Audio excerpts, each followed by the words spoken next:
Halo Miss. Udah hari. Loh, sudah mulai. Oh, Nggak perlu pembukaan. saya Langsung ya. saja. Ya, gimana kabarnya? Alhamdulillah sehat. Sudah berapa pajak yang dibayar? Oh, saya hari ini diundang ngomongin pajak. Iya, Pajak pajak. saya pribadi apa pajak Iya, negara? pajak pribadi lah. Oh, pajak pribadi. Penghasilan dari YouTube sudah berapa juta? Oh, penghasilan dari itu sudah berapa juta? Kemarin saya kalau mau punya pendapatan, kalau di share nanti semuanya minta loh. Apa? Ini kan senior ini mentor, makanya saya harus belajar dari Miss Windy. Oke. Channelnya Miss Windy ini. Miss Windy. Miss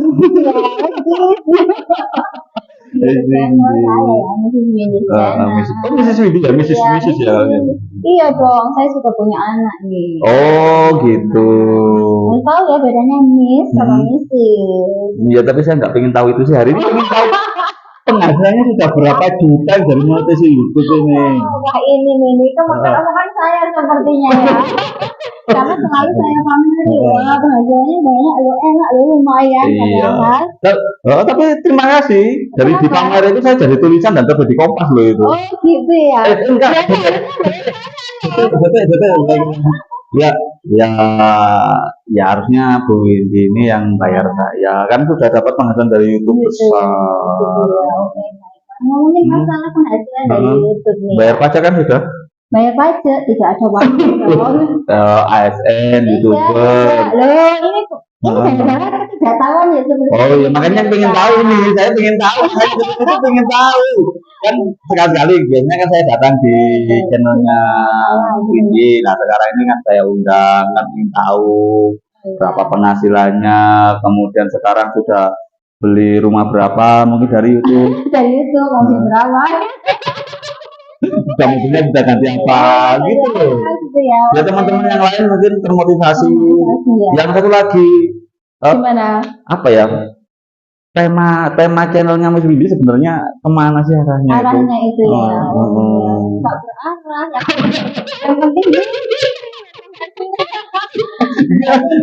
kalau ini kita yang mulai dari beneran mulai dari bawah ini ya, itu sebenarnya nggak bisa cair sebelum dapat $100 ini.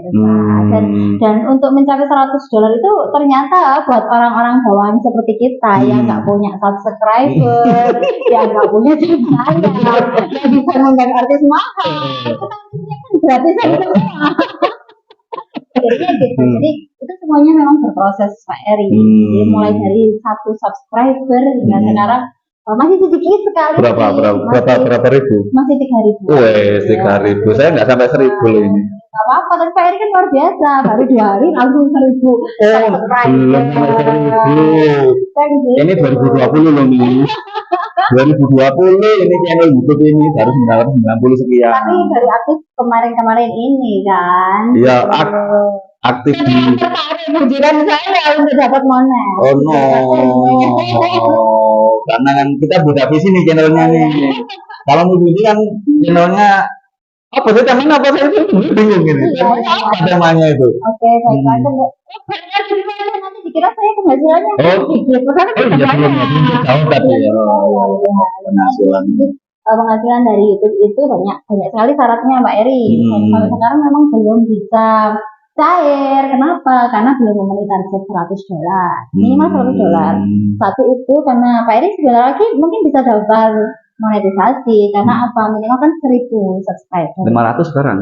Sekarang 500 malah malah enak lagi, tetapi jam tayangnya dulu waktu saya 4.000, sekarang nggak tahu saya. Kalau 500 biasanya 3.000 ya, sama shortnya itu kalau nggak salah 10 juta apa ya, saya nggak begitu, ini saya belum belajar itu sih. 10 juta shortnya memang jam tayang, kemudian yang jam tayangnya 4.000 jam tayang. Saya juga nggak ngerti ini jam tayang itu dari mana sih? Kemarin sih Pak ngobrol sama suami, jam tayang itu apakah 1 jam, 2 jam, 3 jam seperti itu? Apakah dari viewer kita aja gitu loh? Kalau ngomongin viewer aja kan kalau 4.000 jam tayang kan lebih, tapi kan kita nggak tahu menghitungnya bagaimana. Iya, kita sama-sama kan jalan saja kan. Iya, jalan saja.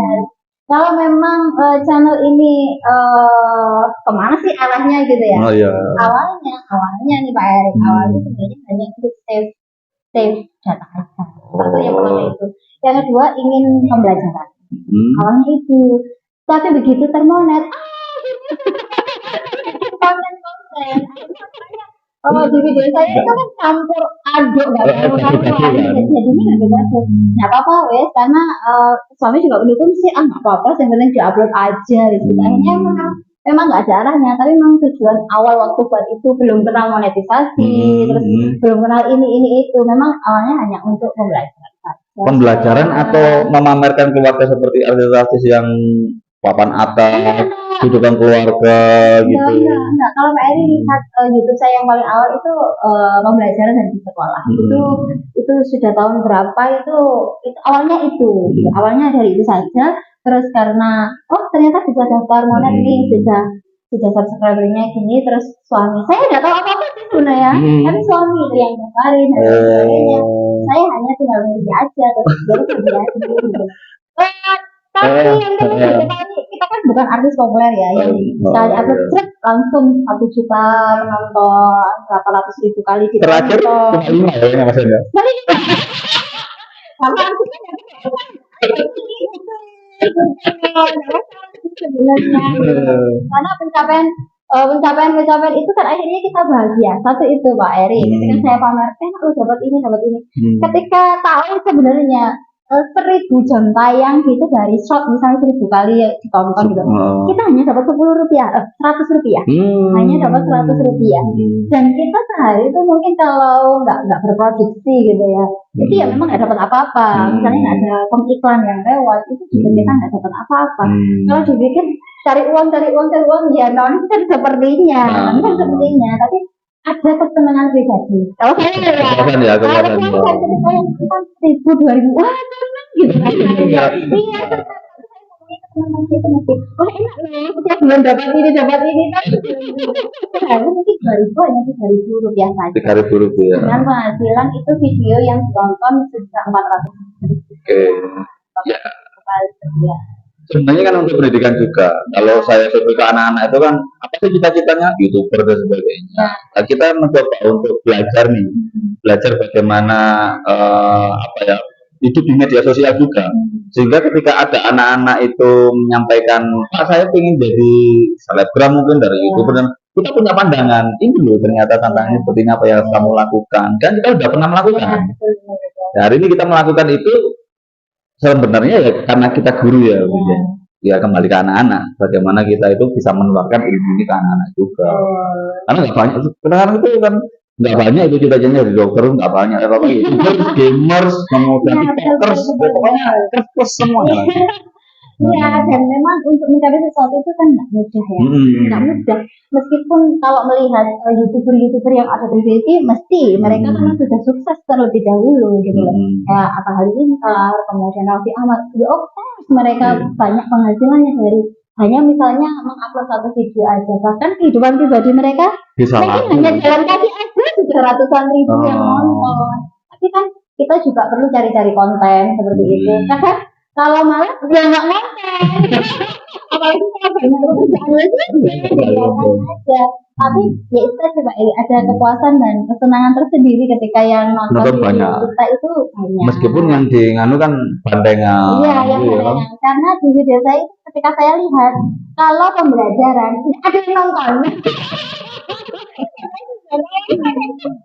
Pembelajaran. Karena apa, ketika setelah melakukan waktu itu pelatihan Mbak Eri di bahasa Inggris yang sudah tahun itu, sebenarnya anak-anak itu harusnya belajarnya kan flip learning. Saya sampai sekarang sebenarnya saya menerapkan flip learning, lekoper. Tapi bagus juga sih, makanya saya akan menyematkan dari video terus tak upload di YouTube, kemudian minta wali kelas atau siapa untuk share link itu. Sayangnya anak-anak itu tidak mau. Apakah mungkin supaya anak tahu materinya dulu, karena di metode flip learning itu anak-anak memang belajar dulu. Di kelas itu hanya diskusi saja. Tapi itu kan nggak bisa 100% kita langsung minta itu berjalan. Kalau perbandingan kalau perbandingan pembelajaran yang nonton paling banyak berapa? Ada yang 2000. Kalau bandengan yang kemarin itu jauh sekolah itu 470.000 ya. Tapi sadar nggak bahwa channelnya Miss Windy itu ternyata berpengaruh.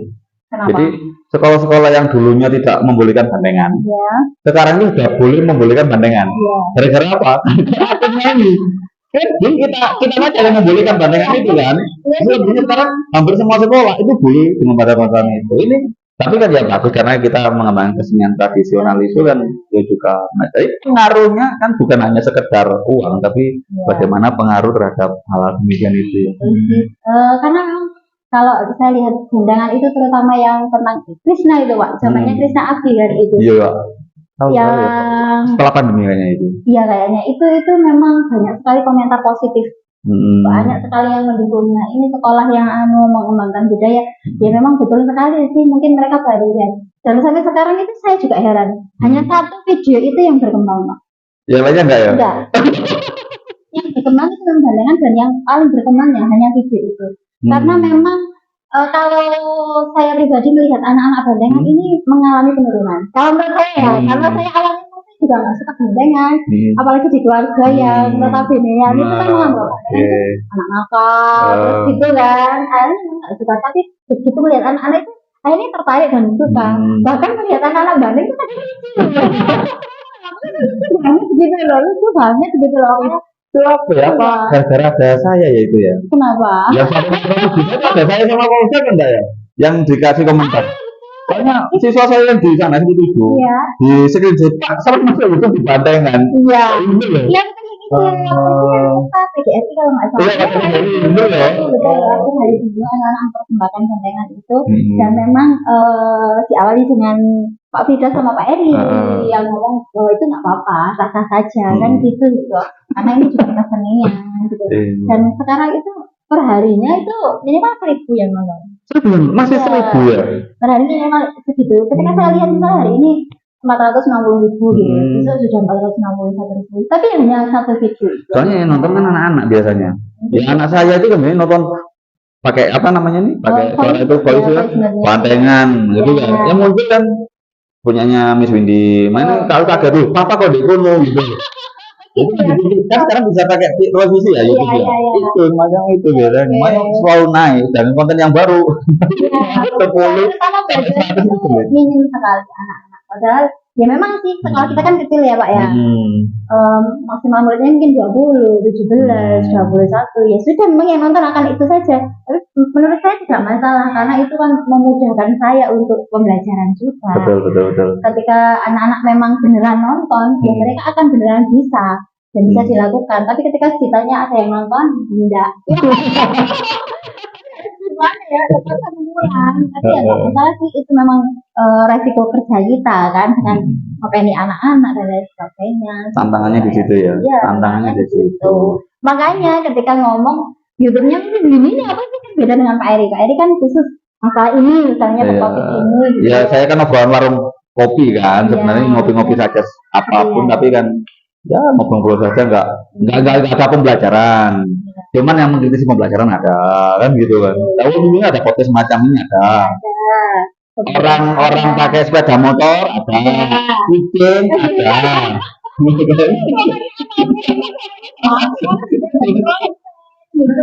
Ya memang itu kadang memang saya lakukan itu karena mengisi waktu juga Pak. Misalnya banyak waktu kosong kayaknya. Iya, banyak waktu kurang kerjaan ya. Kurang kerjaan banget. Misalnya waktu nunggu bus itu berjam-jam kan kadang. Aduh males banget jadi ngapain mau buka aplikasi yang belajar males banget. Ya udah, itu hiburannya gitu ya. Tapi kalau ada waktu luang sih, apalagi kalau di rumah kadang kan nggak sempat ya susah aja. Pokoknya ada waktu luang ya saya bikin. Kalau bikin shot kan cepet apa? 1 menit, 2 menit sudah jadi diupload dan kita tidak terlalu resiko dengan lagu karena kan di shot itu nggak apa-apa. Nggak apa-apa kalau saja kalau video yang itu nggak boleh ya karena copyright ya karena copyright termasuk lagu-lagu yang zaman dulu yang no copyright setelah penonton saya ribuan karena sekarang di copyright nah itu kan juga berpengaruh juga iya ya gitu ya zaman dulu copyright nggak bisa dimonetisasi ya nggak copyright tapi begitu setahun 2 tahun setelah berjalan lama ternyata di copyright ya langsung itu dolarnya itu red merah gitu tapi sekali lagi itu tidak signifikan. Ya siapa tahu kalau sudah subscribernya jutaan terus sekali ngupload bisa ratusan ribu penonton mungkin jadi rezeki tersendiri ya nggak tahu gitu. Soalnya kalau kita bandingkan dengan yang atas-atas, dari peralatan saja ini 100 ribuan, pakai kamera handphone yang levelnya masih level guru yang gini kan nggak bagus. Tapi sebenarnya kan kita ingin menyuarakan saja dan meramaikan, dan paling penting itu kan itu tadi kita itu ketika nyampe ke anak-anak kita nggak hanya khayalan, saya melakukan gitu loh. Sudah punya pengalaman terlebih dahulu. Tidak semudah itu jadi YouTuber apalagi terkenal dengan menghajar miliaran. No, that's not like. Kecuali kalau konten-kontennya misalkan menghina yang memang kepentingan itu ya biasanya copot ya kena. Iya juga sih. Saya kan lihat ada siapa itu yang menyatakan kemudian dicari YouTube-nya, kan nongol terus. Tapi isinya kan kadang nggak positif, tapi ke negatif ya, menghujat. Dan kita kan yang menjaga iklim di media sosial yang positif lah. Iyalah, lagi pula kita takut juga lah. Itu maksud saya itu, saya takut lah. Takut juga. Ya, segala. Karena memang gimana ya, sebenarnya kita ya seperti ini, cuman kadang juga ada batasan bagi kita sih. Makanya ketika kita upload di YouTube gitu kan, kadang misalnya kena ban gitu, ya sudah jangan nekat lah ibaratnya gitu. Lu pernah kena ban ya? Ada beberapa yang kena ban. Ada musiknya yang tidak boleh tayang. Pernah punya saya itu. Biasanya kan hanya merah gitu aja ya, merah gitu. Terus ada keterangan video ini nggak apa-apa tetap tayang tapi nggak bisa net gitu ya Pak ya. Terus ada juga video yang langsung gitu ada tulisan forbidden mungkin Russia mana gitu. Oh sudah ada yang punya ada keterangan kan gitu lagu ini dilarang di negara apa gitu. Itu sudah ada pentingnya, ada peringatan ke email. Udahlah daripada hapus aja. Oh seperti itu. Kalau saya belum mengalami karena ya masih baru ya. Iya. Kalau video saya sebenarnya banyak nih, cuma yang terpublik terpublik ya, itu baru 23-an. Tapi kalau yang video-video sebelumnya untuk tugas dulu kan semuanya video. Itu banyak sebenarnya. Nah, kenapa nggak diupload aja? Kan nambah izin bayar. Nah itu tadi bedanya dengan Miss Windy. Kalau saya menjaga saya punya tujuan sebenarnya konten ini gitu loh, karena saya kan selama ini hanya serangan darat saja, artinya saya menulis di berbagai media gitu kan, makanya sempat pamer kan kalau Miss Windy dulu dicari di YouTube muncul, kalau saya nggak muncul, tapi kalau sekarang udah muncul nih di Google saya muncul, di kan muncul, Google kan muncul nggak sekarang ini? Ya, muncul. Di Google muncul, karena memang arahnya ke pemikiran, kemudian ke realita di lapangan gimana. Saya ingin menyuarakan, ini serangan udara saja, karena memang eranya sih, saya ikuti eranya. Kalau monet, ya saya sendiri nggak kepikiran di situ, saya nggak kepikiran di monet, karena saya sadar diri bahwa peralatan saya sederhana, HP-nya kadang ya seperti itu gambarnya buram, kemudian suara bengong dan sebagainya, tapi video jadi. Ya karena suara bukan suara ini, tapi yang penting, tapi kontennya, suara hati yang perlu disampaikan itu yang tersampaikan nggak kepada masyarakat. Meskipun ya subscribernya nggak sampai 1000 kan nggak apa-apa. Oh sebentar lagi pasti 1000. Kemarin kan saya lihat itu sudah 900 berapa. Saya sampai saya itu ngomong ke suami itu iri. Ini tenang ya kan.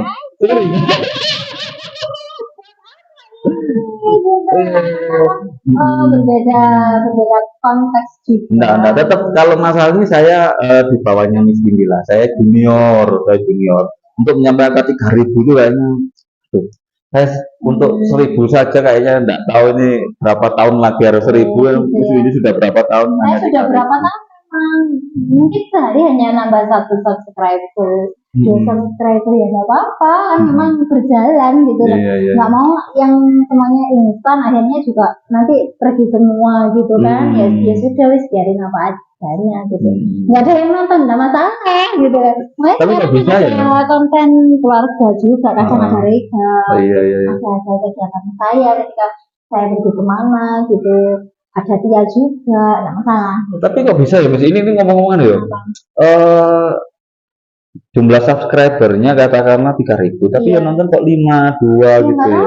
Tapi enggak, nah sekarang kalau dibandingkan jumlah subscribernya 3.000 ya misalnya. Tapi di video yang gandengan awal tadi kan sehari minimal 1.000, 2.000, 1.000, 2.000. Konten-konten tertentu kan. Iya, kan Tapi bandengan. harusnya ketika sekali upload itu Nah, harusnya ini sekali ya. lagi, orang kan punya passion yang berbeda-beda. Ketika mereka suka bandengan, bisa dilihat di saya ada yang 18.000, ada yang disuruh baru upload gitu kan. Tapi kalau memang pembelajaran, kayaknya mereka memang nggak tertarik. Kan itu dua segi yang sangat berbeda ya. Kayaknya saya Bandengan, boleh saran nggak? apa? Misalkan, sudah ketika bandengan dimanapun, nggak usah ngejar. Rekam bandengan, itu kayaknya rame deh. Jadi itu sekarang rame loh. Apa yang konten YouTube itu yang kuat apa ya, pasang HP live bandengan itu ya. Di mana-mana ada dan itu banyak sekali. Saya mungkin kalau yang bukan dari Malang itu nggak tahu ya kesenian bandengan seperti apa ya. Tapi kalau di Malang tahu. Yang sejenis kuda lumping tapi apa ya, seperti barongan tapi ini banteng lah, kepala banteng. Kalau sana ada kepala barong, kepala banteng. Memang gitu sih, memang banyak yang suka hanya bandengan saja. Bandengan Karena saja. awalnya saya subscribe-nya banyak kan ya dari Gara-gara bandengan ya? itu aja gitu. Makanya Aneh kan, iya, bandengan di sekolah, di saat sekolah yang lain melarang, kita membolehkan. Sehingga anak itu yang lain, sekolah-sekolah yang lain mungkin, ini nih maksudnya ini gitu mungkin ya. ya. Jadi subscribe ya anak-anak kecil dong, yang anak muda. Coba Kontennya ya jangan itu. seperti saya yang materinya berat. berat-berat ini. Saya kan materi berat. Kalau Muslim kan materinya ringan, masyarakat gitu ya. Kalau saya kan berat, penuh resiko ketiduran kadang kan. Jadi itu kejadian Mer, sampai teman saya itu anaknya itu yang masih kecil itu SD itu ngapain banget sama saya. Kalau misalnya mau ngajak ke bumi terus, lah ngapain bu? Saya nggak kenal sama anaknya. Itu soalnya kan bumi pas video itu ada dia. Dia kan ikut bandengan gitu ya, anak kecil gitu loh, ikut bandengan di depan rumah waktu di itu. Dan saya kan juga nggak paham ya siapa yang kesuruh hanya bandengan sekedar lewat aja gitu. Oh sampai sengokan itu, ampun sampai ketemu cium tangan, aduh. Ngefans tenan atau perasaan enggak perasaannya Miss Windy? Itu untungnya itu kan anak kecil ya. Iya. Kalau yang tuanya bahaya ya. Betul sekali. Oke. Ada lagi. Sudah. Kayaknya sudah deh. Ya. Saya di sini hanya ini saja sih. Ini belajar tentang bagaimana sih. Nggak perlu saya lanjutkan, enggak sih ini.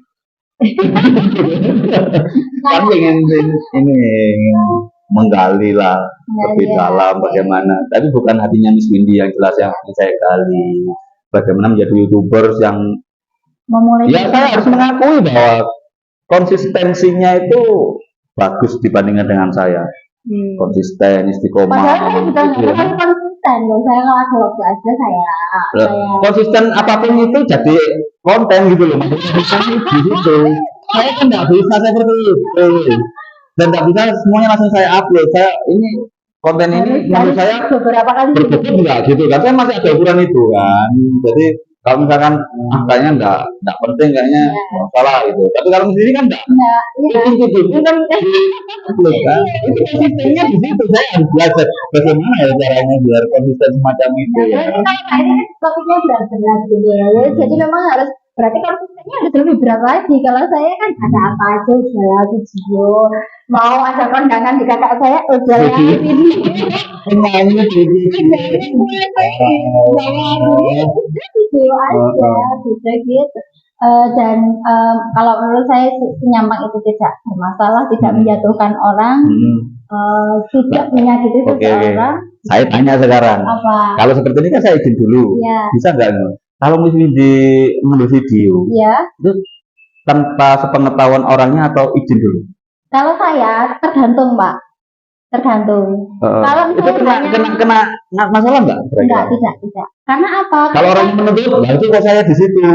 Oh, ya tidak masalah, itu hak mereka. Gitu. Jadi ketika misalnya saya mau video apa, gitu kan lihat captionnya. Misalnya saya mengujar kebencian atau menjelekkan beliaunya, pasti dia akan menuntut. Tapi kalau itu hanya konten yang biasa-biasa aja, misalnya saya waktu ketika di bis memang orang tidur, sudah makan ya. Harus itu seperti itu. Soalnya saya bikin konten lagi misalnya waktu di bis itu thread ada Pak Firnya. Jadi itu awalnya masih kan kita sama-sama kenal, hanya gitu aja. Ya memang seperti ini orang cari harta, cari harta itu aja. Sebenarnya hanya kadang putaran hati, terus apa ya sesuatu yang pokoknya tidak menyinggung seseorang. Oke, ya sebenarnya pengen panjang sih Miss. Cuma tetangga sebelah ini sudah mulai dibunyikan lampunya ya. Ini tandanya kita harus selesai. Kita ini masih sederhana. Jadi apapun yang masuk, apa suara yang datang di kita pasti masuk. Oke ya. Yang jelas kenapa kok saya undang Miss Windy, saya ingin belajar YouTubers pemula sama YouTubers pemula dan channelnya Miss Windy yang saya jadikan mentor lah beliau. Silakan kalau mau mengunjungi kontennya yang gaduh-gaduh itu bisa kunjungi di Miss Windy ya, Mrs. Windy ya, Mrs. Windy ya. Halo Mrs. Windy. Terima kasih, sampai berjumpa lagi di lain kesempatan. Terima kasih Bu Windy sudah datang di channel saya baru pertama kali ya. Oke, terima kasih, sampai jumpa di lain kesempatan. Bye.